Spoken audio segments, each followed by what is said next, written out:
Jackie and Mark from the Empty Nester Life, and today we are actually in prison. We're at the Yuma Territorial Prison. My gosh, it's crude and rude, and you have to see this. The conditions here are really super horrendous. This is actually a really interesting museum tour. It's not like most that you've been on, so come with us.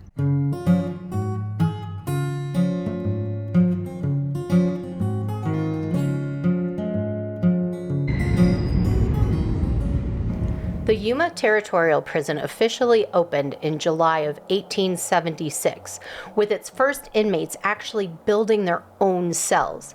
Over 3,000 prisoners were held here during its 33 years in operation, and get this, 29 of them were women. The cells were small, hot, and packed with up to 6 prisoners each. With no air conditioning in the blistering Yuma heat, yeah, that was brutal. Here she goes to do her daily shift in the guard tower.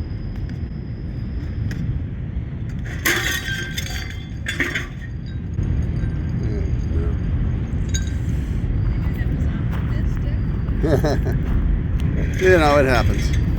I'm up here in the guard tower, and wow, the view's kind of awesome. You can see the train. So when the prison opened in 1876, the only ways in and out of Yuma were by horse, stagecoach, or boat across the Colorado River. But just 1 year later, the Southern Pacific Railroad arrived and changed everything. The railroad made it easier to transport prisoners, supply, and staff. If you ever make your way to Yuma, Arizona, this is definitely a tour worth stopping for. Top of the world.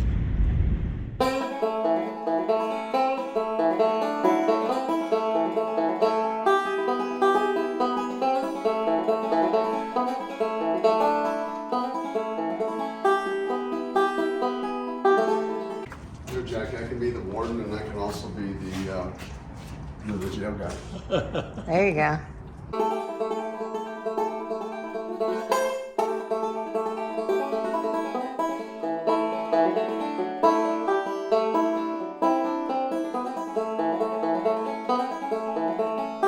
Each inmate had their photo taken, and many of those mug shots are still on display in the museum. The crimes, well, they range from murder and theft to polygamy and the misuse of postal service. They probably put the stamp on wrong. The Tombstone connection. The guy on the right is the guy that supposedly killed Morgan Earp. So there is a connection between Tombstone and the Yuma prison. You know, all of those gunfights that were famous in Tombstone? Well, that's where Yuma prison comes in. Infamously, Tombstone was the place for Wild West action, and Yuma was, well, where the party ended. It was justice frontier style. This is the weight that was used to stretch the hangman's rope at the courthouse gallows. Bad girls of the Old West. Here's somebody who did Prison reform. There's some characters you're hanging out with these days. My best friends.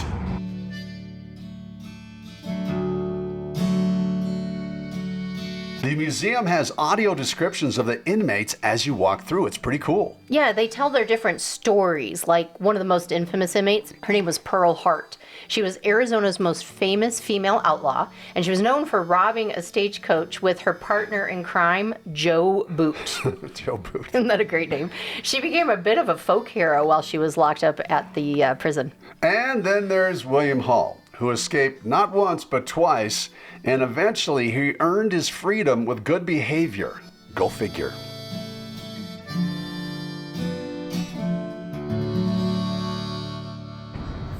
Edward was a bad guy. Supposedly he killed 19 people by his own recollection, though he was never tried for it. These are the original iron bunkers, were made in 1901. This was changed from the old wooden ones. They went with metal ones because of bed bugs. It's a tiny little cell. See how wide it is as I'm walking through. And it's, here's Jackie. Very, very tiny. I mean, literally there's just room to walk, and then you have the the bunks. It's really bleak. Okay, real talk. This place is hot, gritty, and unforgettable. I mean, I can't imagine what it was like to be an inmate there. The Yuma Territorial Prison gives you a real sense of the Wild West and what it was like. It's easy to see why this was Arizona's most infamous prison. A warrant of unlawful plural marriage. Yes, in keeping with the teaching of my religion, I married Lucy, and with Lucy's full and free consent, I married my second wife, Prudence. At my trial, I refused to recognize... Is the dark cell. No windows, no light. Just a thick steel door, absolute silence, and the occasional rat crawling through. This was the prison's form of solitary confinement, used as a punishment for inmates who broke the rules. They would strip them down to their underwear and leave them chained to the floor with only a bucket to use for a toilet. Dark cell. If you were really, really bad, this is where you ended up. Like that would be a thing here. I don't know, maybe. I imagine the snakes would Come out, yeah. scurry in there.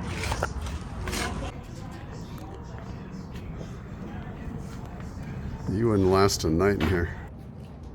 Hello there. He's right. My name is R.L. McDonald. You may have heard of me. Like, What? look at these. What's that? Where you've got this cell, and then another cell on the other side. Here's a twist you probably didn't expect.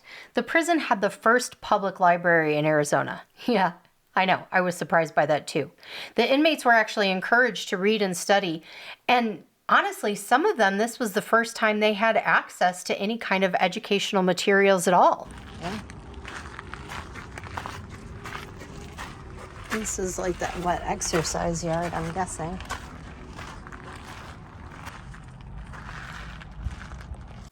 Also, see this freestanding cell? It's one of the most unusual parts of the prison.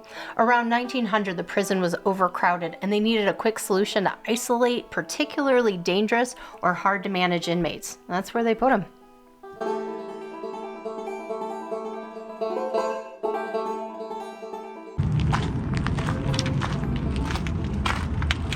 This is the women's ward.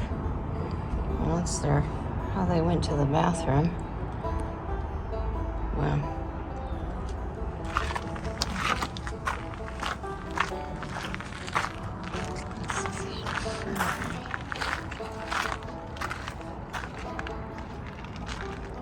And if you got sick, here's the infirmary. Ouch. That had to hurt. And thanks for joining us on this time-traveling trip to the Yuma Territorial Prison.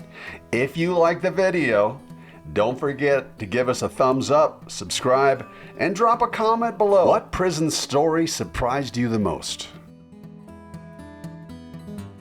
I am pointing to, unfortunately, the cemetery here for the Yuma Territorial Prison.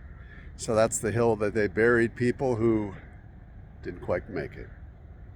That's our experience here at the Yuma Territorial Prison Museum. Definitely worth checking out if you're in the area.